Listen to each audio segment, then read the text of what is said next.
Everybody, সবাই কেমন আছেন? আশা করি ভালো আছেন। আমি ভালো আছি। সকাল সকাল বসে গেলাম আপনার সাথে গল্প করতে। আসলে বাস্তব লাইফটা মাঝে মাঝে ফেস করি। আমি অভিযানটা থেকেই বলছি। একটা ছেলে যখন, ছেলের ক্ষেত্রে বলি, মেয়েদের ক্ষেত্রে তো বিয়ে হয়ে যায় তাড়াতাড়ি। ছেলের ক্ষেত্রে বলি, ছেলে যখন এসএসসি পাস করে তখন ইন্টারমিডিয়েটে অ্যাডমিশন নেয়।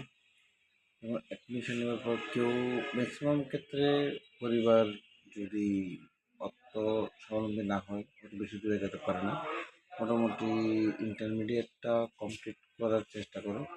মাঝখানে যদি মিস্টেক হয়, একবার যদি ফেলও করে, তখন দ্বিতীয়বার যেতে অনেক সময় হিমশিম খেয়ে যায়। তারপরে টেনে কোনো ইন্টার পাসটা করে।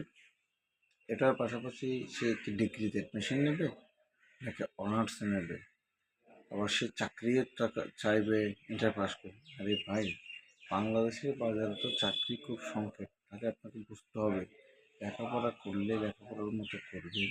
যেটা করবেন, আপনি মাস্টার্স দিয়েছেন সেটা করেন। মাস্টার্স পাস করা ছিল যে মিনিট ইংরেজি কথাও বলতে পারেন না, এমনি ইংরেজি পড়তে পারবেন, ট্রুলি স্পিকিং ইংলিশ করা পসিবল না।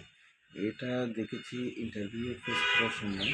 একটা ছেলে মাস্টার্সকে কমপ্লিট করবে, সেই ইংরেজিতে স্পিকিংটা করতে পারছে। তাহলে লেখাপড়া দিয়ে আমি কী করবো? লেখাপড়ার মতো বলবে ইংলিশ সাবজেক্টটা বাছে নেন। ইংরেজি, do you speak in English? তুমি কি ইংরেজিতে কথা বলতে পারো? তখন চুপ করে থাকে। আপনি ইংরেজি সাবজেক্টে জানলে লাভ হয়। ইংরেজি টিচার অভাব। ইংরেজিতে বিভিন্ন জায়গায় ক্লাসগুলো আপনি নিতে পারবেন, এবং ইংরেজি স্পিকিং জানলে আদার্স কান্ট্রিতে গেলে চাকরি অভাব নেই। সো সব দিকে মিলিয়ে আমি বলবো যে ইংরেজিটা খুব ভালো একটা গুড সাইড। আপনি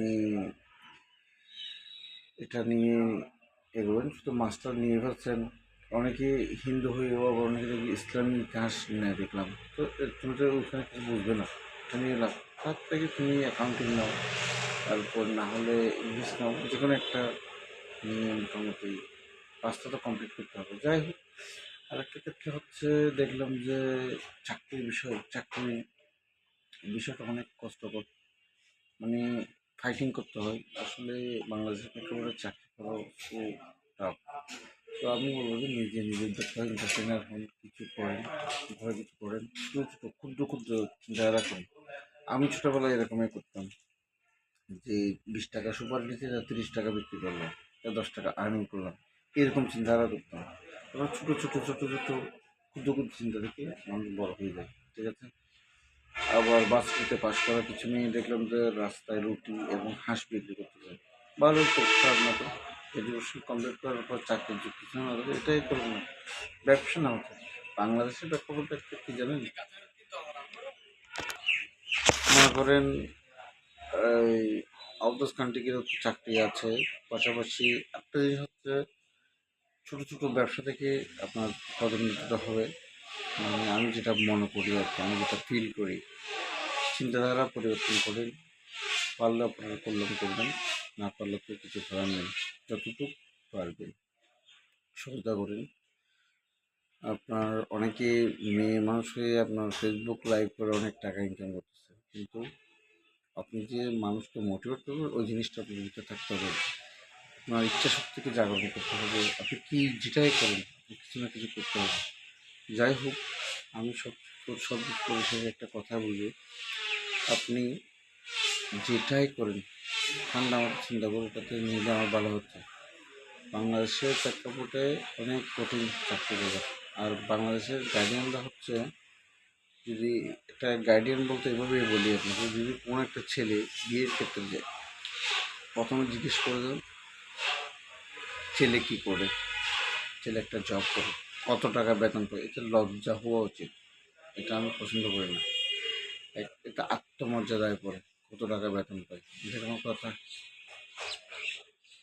মিনিমাম আজ থেকে বন্ধুরা আপনাদের ছেলেদের হয়ে বলছে, কেউ বেতনের কথা বলবেন না। দরকার নেই, বিয়ে দরকার করবেন না, দরকার নেই। কত টাকা বেতন পাই, এটা কি নিজের আত্মসম্মান নিচে চলে যায় কেন? তোমার মেয়ে যদি আকাশচুম্বী খরচ থাকে, আমি আকাশচুম্বী খরচ করবো? এটা কোনো কথা? সে মাস্টার্স পাস মেয়ে, একদম মাস্টার্স পাস হলে কি গোড়া দেশের প্রেসিডেন্ট হয়ে গেছে? হ্যাঁ, মাস্টার্স আর কি আছে, আর কি যোগ্যতা আছে, এগুলো নিয়ে খুব খারাপ লাগে। সো বন্ধুরা, এরকমই করবেন আপনারা। এর নিজের পায়ে দাঁড়াতে জন্য চাকরির পাশাপাশি ছোটোখাটো ব্যবসা করবেন, কম কম লাভ করে আগে ছেড়ে দেবেন। এটা ব্যবসার ফিজিবিলিটা বাড়াবেন, আন্তরিকতা বাড়াবেন, কথাবার্তা বলবেন, মানুষের মন জয় করবে। এটা নিয়ে আপনারাই করবেন, ঠিক আছে? তো ভালো থাকবেন। বেশি লম্বা করলাম না, আবার মেয়ের গার্ডিয়ানরা আবার রাগ করবে। আমি রাগ করার জন্য বলি নাই, যেটা সত্য সেটাই তুলে ধরলাম। একটা মানুষের চারিত্রিক থাকে না, চারিত্রিক দিক শক্তি বলবো না, চারিত্রিক থাকবো না, স্বয়ংসম্পন্ন না, কম্প্রোমাইজ করতে হবে, ঠিক আছে? ধন্যবাদ। সবাই ভালো থাকবেন, সুস্থ থাকবেন, সুন্দর থাকবেন। নমস্কার।